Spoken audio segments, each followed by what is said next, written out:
அனைவருக்கும் வணக்கம். இது பிஎஸ்என் கிச்சன் யூடியூப் சேனல். எல்லாரும் தீபாவளியை நல்லபடியாக கொண்டாடி இருப்பீங்கன்னு நினைக்கிறேன்.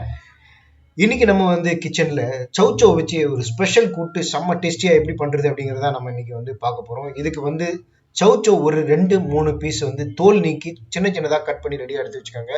முதல்ல நம்ம ஒரு குக்கர்ல ஒரே ஒரு டம்ளர், அதாவது ஒரு 50லேருந்து 100 கிராம்குள்ள பாசிப்பருப்பு அதை போட்டு நம்ம வேக வைக்க போறோம். ஒரு பாதி அளவு இந்த பாசிப்பருப்பு வெந்துக்கிட்டு இருக்கும் போதே 2 தக்காளி சின்ன சின்னதாக கட் பண்ணிக்கோங்க. இந்த தக்காளியை நான் இப்போ என்ன பண்ணுறேன், இதில் போட்டுறேன்.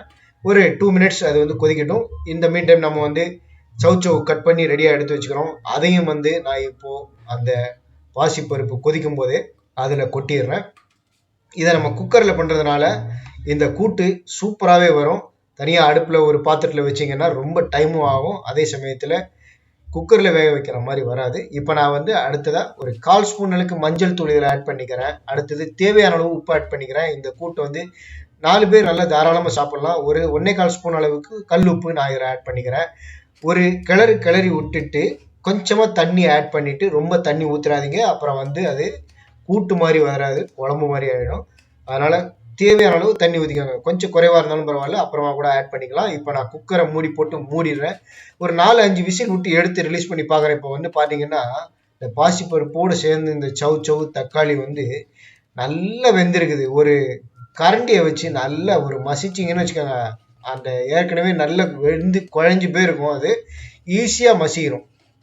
இப்போ நல்லா அதை நான் மசிச்சிட்றேன். இந்த குக்கரில் வெந்துட்டு இருக்கும் போதே நான் என்ன பண்ணியிருக்கேன், ஒரு 1/2 மூடி தேங்காய், ஒரு 2 பச்சை மிளகாய், கொஞ்சமாக சீரகம் போட்டு மிக்சியில் போட்டு அரைச்சி ஒரு தேங்காய் கலவை ரெடி பண்ணி வச்சுருக்கேன். இப்போ அந்த குக்கரை திறந்து இந்த கூட்டு ஒரு கிளறிட்டு அரைச்சி வச்சிருக்கிற தேங்காய் கலவையை நான் இதில் கொட்டிடுறேன். இப்போ ஒரு நல்ல ஒரு கிளறினேன். தேவையான அளவுக்கு இப்போ நான் இதில் பெருங்காயத்தூள் ஆட் பண்ண போகிறேன். கொஞ்சமாக பெருங்காயத்தூள் ஆட் பண்ணிட்டீங்க அப்படின்னா டேஸ்ட்டாகவும் இருக்கும். அதே சமயத்தில் இந்த கூட்டு நல்ல வாசனையாகவும் இருக்கும். ஹோட்டலில், கல்யாண வீடுகளில் இதெல்லாம் பார்த்தீங்கன்னா இந்த பெருங்காயத்தூள் வாசனை தூக்கும் அந்த கூட்டில், செம்ம டேஸ்ட்டாக இருக்கும். இதை ஒரு பாத்திரத்தில் ஷிஃப்ட் பண்ணிட்டு கடைசியாக நான் இதில் வழக்கமாக நம்ம பண்ணுறது, கூட்டு இப்போ செய்து முடித்தோடனே கடுகு, உளுத்தம் பருப்பு, கடலைப்பருப்பு, சமையல் எண்ணெய் ஊற்றிட்டு இது 3த்தையும் போட்டு கருவேப்பிலையும் போட்டு தாளித்து கொட்டிடுறேன். தேவைப்பட்டதுன்னா 2 வரமிளகாயும் அதில் கிள்ளி போட்டு தாளித்து கொட்டிட்டீங்க அப்படின்னா இந்த கூட்டு செம்ம டேஸ்ட்டாக இருக்கும். உண்மையிலே நம்ப மாட்டீங்க, வெறுமனே இதை சாப்பிடுவாங்க. வீட்டில் 1-2 வாட்டி செய்து கொடுத்து பாருங்கள், செம்ம டேஸ்ட்டாக இருக்கும். இதே மாதிரி நீங்களும் உங்கள் வீட்டில் செய்து பார்த்துட்டு நம்ம வீடியோ பதிவுக்குள்ள உங்களுடைய கமெண்ட்டுகளை தெரிவிங்க.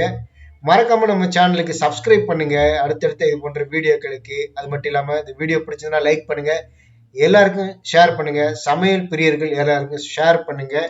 நன்றி. அடுத்த ஒரு சமையல் வீடியோ பதிவில் உங்களை சந்திக்கிறேன். இது பிஎஸ்என் கிச்சன். நன்றி.